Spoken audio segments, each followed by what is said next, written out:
you about the main concept of Vision Zero, what it is and how that can be materialized and achieved in Yerevan.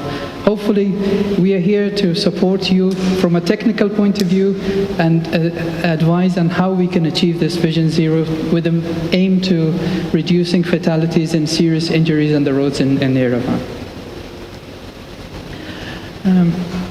So this is from the information available, open data information. So currently we have a relatively high fatality rates in Yerevan, which is around 368 people killed.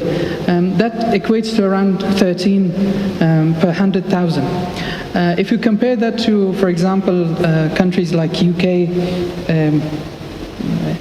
UK or Sweden, their rate is around 2.2, 2.5. So we have a lot of room to improve and make savings in terms of lives and injuries.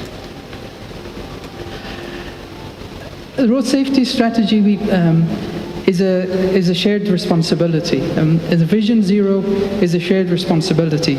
We need to work with multi-agencies to achieve the vision.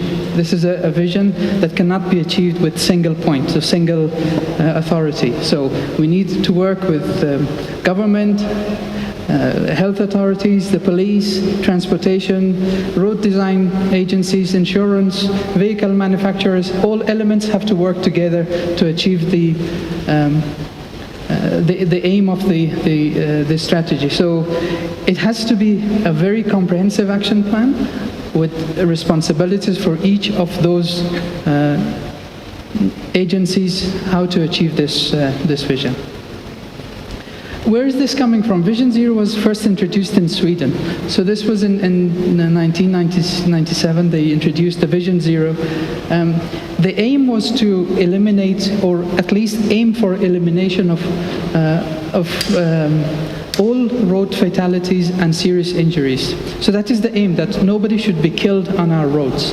These are preventable crashes that we can prevent this. So that is the main objective of a Vision Zero. So that is aiming for zero fatality on the roads.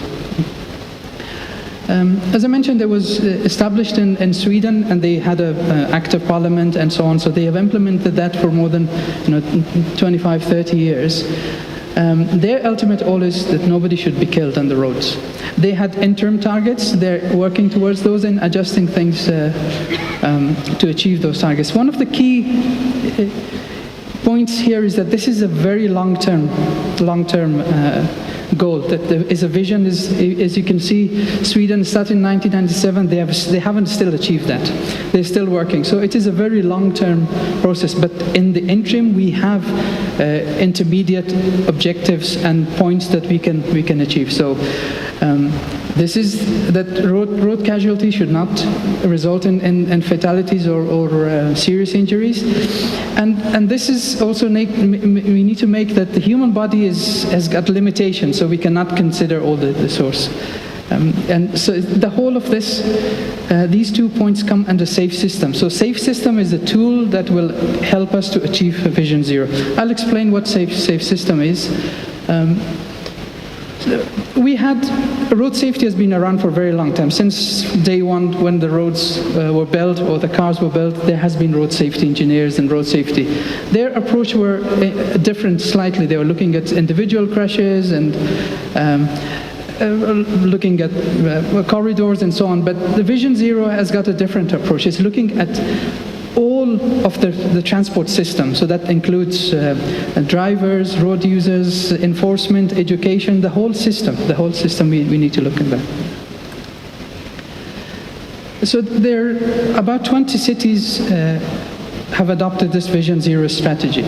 I give you some of the examples. Sweden, as I said, was the first one. So their aim was to reduce the crashes to zero by 2020. They haven't achieved that, but still working. So they still haven't lost the vision. They still have that vision. They're still working towards that, and they have adjusted that to have interim targets and so on.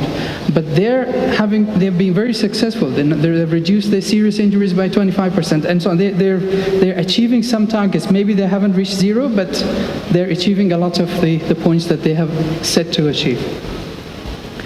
Canada is another example. This is in Edmonton, and you can see the reduction in crashes and fatalities compared to, if you look at this, compared to 2015, they have half the fatality, so 50% reduction. Similar thing in Norway. You can see the reduction and where they're projecting where to achieve. One of the main countries that is pushing towards Vision Zero and safe system is Australia. They have a lot of initiatives, a lot of cities have adopted this, and they've changed the design of the system. If you can see here, for example, the road design, how it is initially when you're designing for cars, when you consider cars, and when you consider the vulnerable road users for pedestrians and walking and cycling. And you can see how they have changed their road network to accommodate for more vulnerable road users. These are examples of the work that they have done.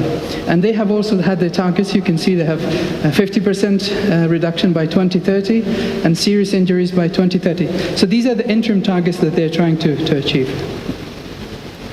And all of this, the tool to achieve this comes from safe system. And the safe system is that the main principle of safe system is that people, human beings make mistakes. And they should not die because of that mistake. That is the key thing. So our system, the road system, so this the roads, the vehicles, the whole system should be in a way that if somebody makes a mistake, it doesn't result in a death. So that's the main thing. And as I said, this is a shared responsibility that has to work with all. The key principles of safe system is in this diagram. You see, you have safe vehicles. So vehicles have to be safe road use.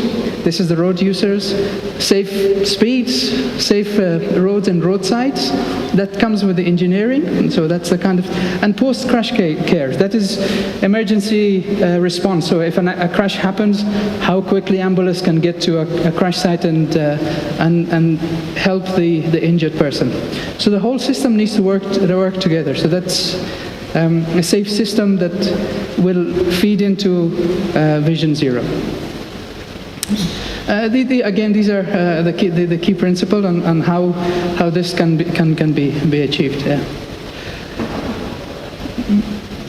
As I said, so these are the key pillars of the road safety. We have, as engineers, maybe some parts of this can be done. As police officers, other parts they can take care of. So these are the key, but all of us need to work together to achieve this target. I'll just explain some of the key elements of this safe system in terms of those the key pillars. So one of them is the safe roads and roadsides. It is really, really important that our road system would be safe and accommodating for vulnerable road users and all road users. So we should consider all of them. So we have safe crossings and we can have long-term targets and short-term targets, but all of this should fit in with the achieving the roads which are safer. Roads should be seen. A road is not just a function for driving from A to B. A road is a place, a place that children can play, people can go to work. So this is the diagram. We have different functions of the road. Some of the roads, like internal city highways, those are connectivity, but the local roads are places, they're living places, and we should treat them like that. So we should consider all of the hierarchy. And the roads have to be forgiving, and this is a key thing, that if I make a mistake as a driver, I should not die, and that's the forgiving. If you can see here, these pillars, they've provided some protection for this. So if a driver makes a mistake and comes off the road, he doesn't hit the pillar, and so he's contained within the road environment, and the risk of the crash or injury is reduced.